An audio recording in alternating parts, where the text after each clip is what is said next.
হিন্দুত্ববাদী শিক্ষকরাই বিশ্ববিদ্যালয়ের রিসার্চের জন্য বাজেট দেয় না, পরিকল্পিতভাবে দেয় না। মাননীয় প্রধান অতিথি ধান কাটতে কাটতে এত ব্যস্ত, যিনি আজকে আসতে পারেন নাই।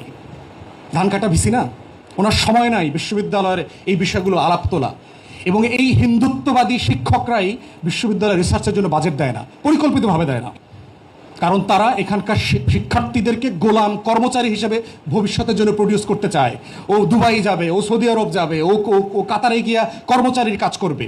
ও যেন ইন্ডাস্ট্রিয়ালিস্ট না হইতে পারে, ম্যানুফ্যাকচারার না হইতে পারে, গবেষক হইতে না পারে, ও যেন নোবেল পুরস্কার না আনতে পারে, ও যেন দুনিয়া বদলায় দিতে না পারে। এইরকম গোলাম ছাত্রছাত্রী আমি এখান থেকে প্রডিউস করব। কাগজ দিব, চোতা দিব, কিন্তু ওই চোতার ভিতরে কোনো দক্ষতা থাকবে না, শুধু থাকবে বেকারত্বের অভিশাপ।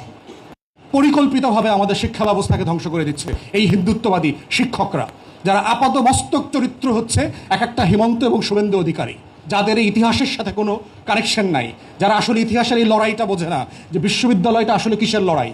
তাহলে আজকে শিক্ষার্থীদেরকে, তরুণদেরকে এই প্রশ্নটা করতে হবে, যে লড়াইয়ের মধ্য দিয়ে, যেই হারিয়ে যাওয়া গৌরবকে পুনরুদ্ধার করবার জন্য শত শত বছরের সংগ্রাম, ত্যাগ, হাজার হাজার শহীদের রক্তের পরে একটা বিশ্ববিদ্যালয় হচ্ছে, সেই বিশ্ববিদ্যালয়টা আমার আগামী দিনকে রিফ্লেক্ট করবে কিনা, আগামী দিনের লড়াইটাকে বাঁচায় রাখতে পারবে কিনা। এবং জুলাইয়ে কিন্তু প্রমাণ হয়েছে ঢাকা বিশ্ববিদ্যালয়ের আন্দোলনের শ্রেষ্ঠত্ব চলে গেছে। জুলাই কিন্তু ইনক্রিজিংলি প্রমাণ করে দিয়েছে, একের পর এক গবেষণা বিভিন্ন জায়গায় আমরা দেখতে পাচ্ছি ঢাকা বিশ্ববিদ্যালয় থেকে প্রাইভেট ইউনিভার্সিটিগুলো গবেষণায় অনেক ভালো করছে, তারা ডাক পাচ্ছে বিভিন্ন জায়গাতে। বিভিন্ন অলিম্পিয়াডগুলোতে দেখবেন ঢাকা বিশ্ববিদ্যালয়ের বাইরের টিম ভালো করছে। বিসিএস এর দখল চলে যাচ্ছে ঢাকা বিশ্ববিদ্যালয় থেকে।